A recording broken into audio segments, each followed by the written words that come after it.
खुलुमबाय गिबियावनो नोंथांमोनखौ digital update YouTube चेनेलावहाय फिन आरोबाव खेबसेबाव बरायना लाग्रोनाय जाबाय। दा नोंथांमोननि थाखाय मोनसे मोजां खौरां सफैदों।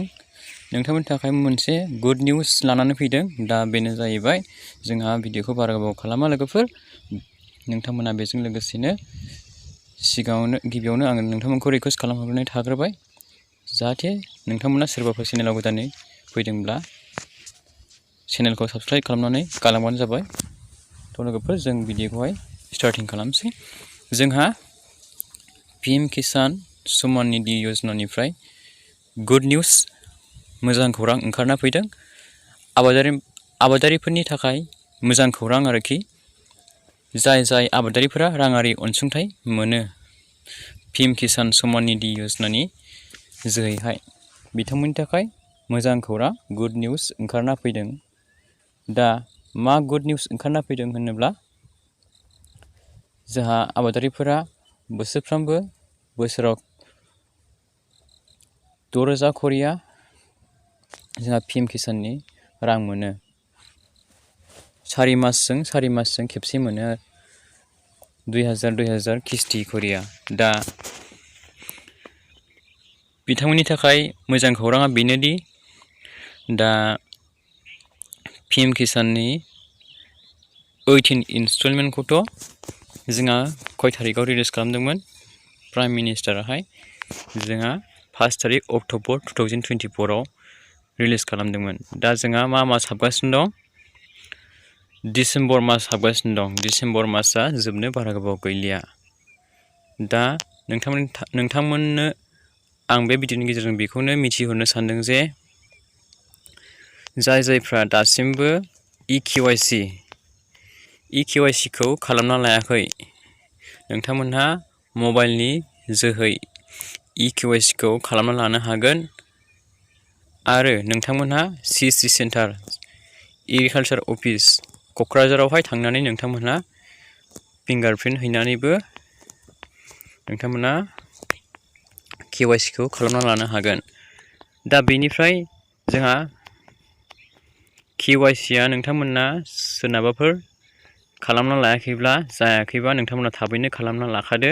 जोंहा फैसा सोनायनि समा सफैगासिनो दङ। जोंहा राङारि अनसुंथाइखौ सोनायनि जोंहा टाइमा फैगासिनो दङ। नोंथांमोना बेनिखायनो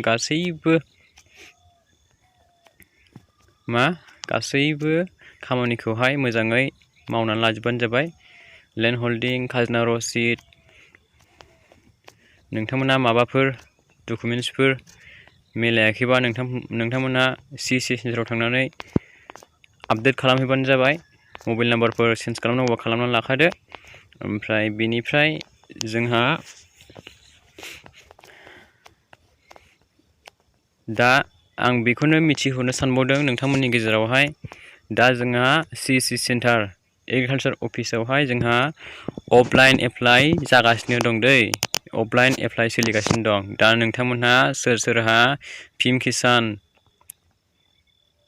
सम्मान निधि योजनायावहाय एप्लाइ खालामनो मोनाखै आरो जायफ्रा थालांदोंमोन एप्लाइ खालामसेयावबो जायफ्रा मोनाखैमोन, जायफोरा थाबथादोंमोन, नोंथांमोनहाबो गोदान निउ एप्लाइ खालामनानै लानो हागोन। ओमफ्राय नोंथांमोनहा दानिफ्रायनो खालामना लानो हागोन आरोखि। दा सिजनाहाय जोंहा PM किसान Samman Nidhi योजनानि offline apply CC सेन्टारावहाय agriculture अफिसावहाय सोलिगासिनो दं, मानि जागासिनो दं आरोखि, लाखिगासिनो दं अफलाइन एप्लाइ।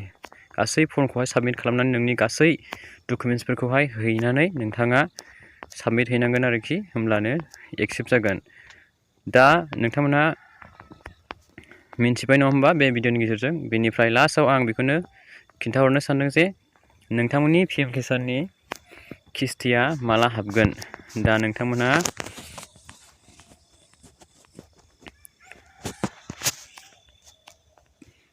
आबादारिफोरा जायफ्रा राङारि अनसुंथाइ मोनो PM किसाननि किस्तिखौहाय 19 किस्तिखौहाय मोननो थांगासिनो दं नालाय, दा नोंथांमोनाथ' निउ इयारनि सिगां मोनबा हामगौ सानदों, सोरबा ख्रिस्टमासनि सिगां मोनबा हामगौ सानदों नङा होमबा। आरो गोबां इउटुबारफ्राहाय इउटुबावहाय बेबायदिनो भिडिअ बानायना होदों। नोंथांमोनहाबो मोनबा हामगौ सानदों बाट नोंथांमोनहा माखासे टाइम डेट फिक्स होनाय थाखायो बेखौहाय नोंथांमोना नेनांगोन दा नोंथांमोननि गेजेरावहाय आं बेखौनो मिथिहरनो सानदों दा जोंहा मा सिजनाव हाबो होनोब्ला जोंहा आगष्टनिफ्राय नभेम्बरनि गेजेराव मास मोनब्रैजों खेबसे हाबो बिनिफ्राय जोंहा एप्रिलनिफ्राय जुलाइनि गेजेराव मास मोनब्रैजों खेबसे हाबो डिसेम्बरनिफ्राय मार्चनि गेजेराव जोंहा मास मोनब्रैजों खेबसे हाबो दा जोंहा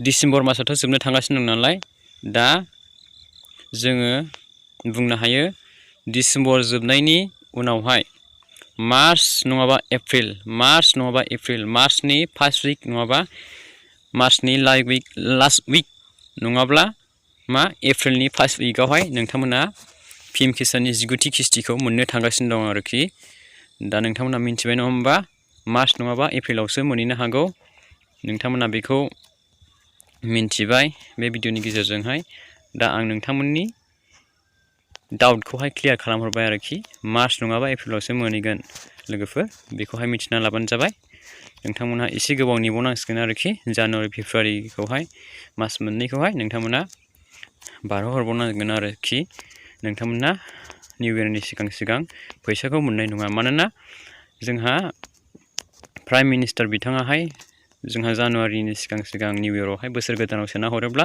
नोंथांमोना फैसाखौ ओरैनो दैयाव बाहायगारजोबगोन बिनिखायनो नोंथांमोना मोजां खामानियाव जाहाथे बाहायो नोंथाङा माबा मोनसे मोजां खामानियावहाय बाहायनो हायो बिनि थाखाय नोंथांमोना एसे सम नेबावनांसिगोन आरोखि दा बेनोमोन आरोखि भिडिअआ नोंथांमोना भिडिअखौ नायनानै मोजां मोनदोंब्ला लाइक खालामबानो जाबाय आरो हाजासे बे भिडिअखौ बयनोबो शेयार खालामना होलायदो आरो जोबथारनायाव आंनि मोनसे रिक्वेस्ट नोंथांमोना चेनेलखौ बयबो साबस्क्राइब खालामना ला आरो बेल आइकनखौबो नोंथांमोना अलाव होनानै ला जाहाथे आं गोदान आपडेट्सफोर लाबोयोब्ला नोंथांमोननिसिम सिगांग्रो मोनहैयो